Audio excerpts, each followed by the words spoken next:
Hello everyone, good morning. I'm Hilmi. Today I'm presenting about CrossASR, efficient differential testing of automatic speech recognition via text-to-speech. This work is done jointly with Ferdiantung and my advisor, David Lo and Ling Sao Jiang. We are from School of Information System, Singapore Management University. First, let me introduce about testing, especially on ASR testing. When we talk about testing, 10 test cases are needed.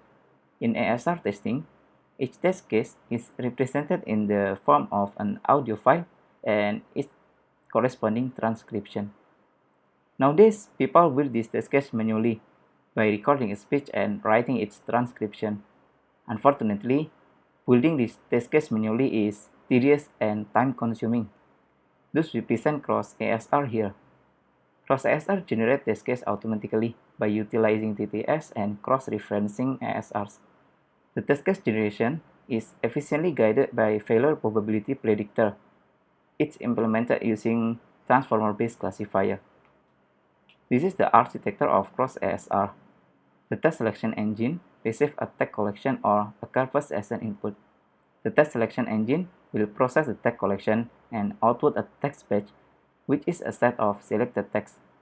I will explain the detailed process inside the test selection engine later.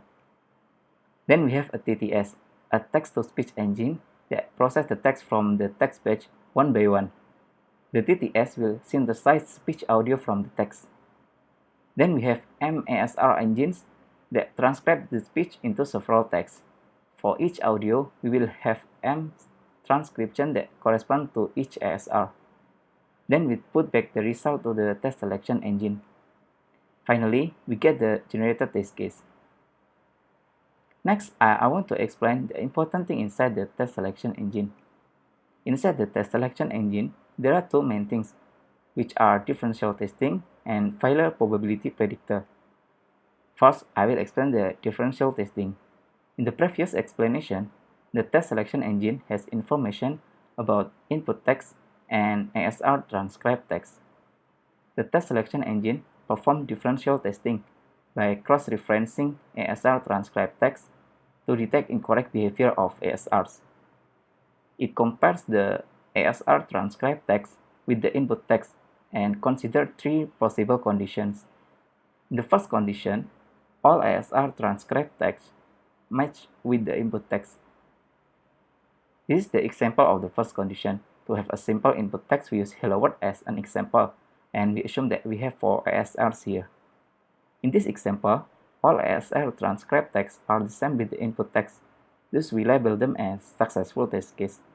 In the second condition, at least one of the ASR transcribed text match with the input text, and at least one of the other ASR transcribed text do not match with the input text.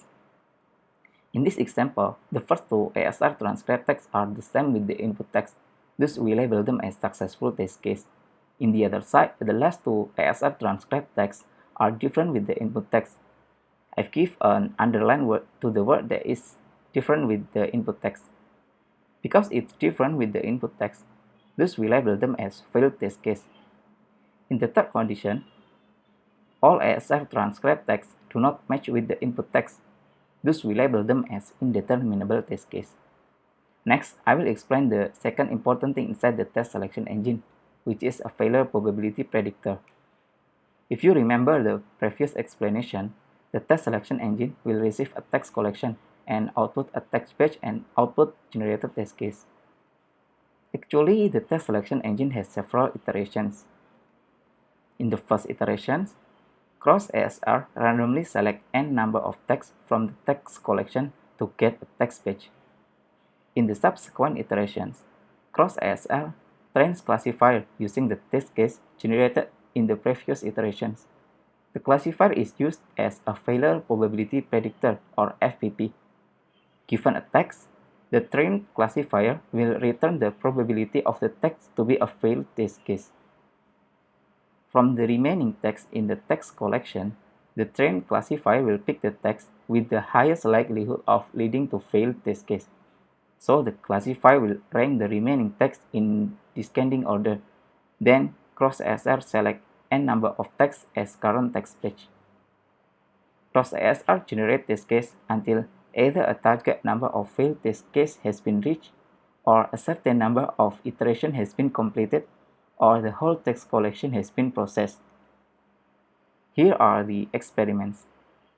First, we use a Europal dataset, a corpus of parallel text in 11 languages from the proceeding of the European Parliament. We collect all English text in the corpus, we drop the empty and duplicated text, and finally we randomly pick 20,000 text. And this is the hardware spec that we use. We use 4 TTS, we use 4 ASRs, and a transformer-based classifier. To evaluate CrossASR, we have three main things. In the first evaluation, we want to know the usefulness of FPP. We measure the number of failed test cases generated after running 5 iterations, both using FPP and without FPP. The results show that CrossASR with FPP generate more failed test cases for all combination of TTS and ASRs. It demonstrates the usefulness of FPP. In the second evaluation, we want to measure the number of failed test cases after processing entire 20,000 texts. The results show that CrossASR can generate many failed test cases. If we look from the point of view of ASRs, the number of failed test cases can be used to measure the reliability of ASR in recognizing speech audios. From the table, WAV2Letter can be considered as the best ASR because it has the least number of failed test cases. Then we ask a non-author, who is a native English speaker, to verify the failed test case in a statistically representative sample. The results show that overall the FPR or false positive rate is low, indicate that the failed test cases that are detected by CrossASR are actually failed test cases. Last but not least, these are our contributions. We propose CrossASR, the first differential testing approach for ASRs. CrossASR doesn't require audio files and manually transcribe text. CrossASR leverages TTS for ASR testing. We introduce a failure probability predictor that efficiently guides the generating test case for ASRs. And we have evaluated CrossASR and show that it can generate many failed test cases. The replication package is available at this GitHub repository, and feel free to contact me if you are interested to replicate my work. Due to the time limitation, I encourage you to look at the paper for more detailed information. That's all my presentation. Thank you.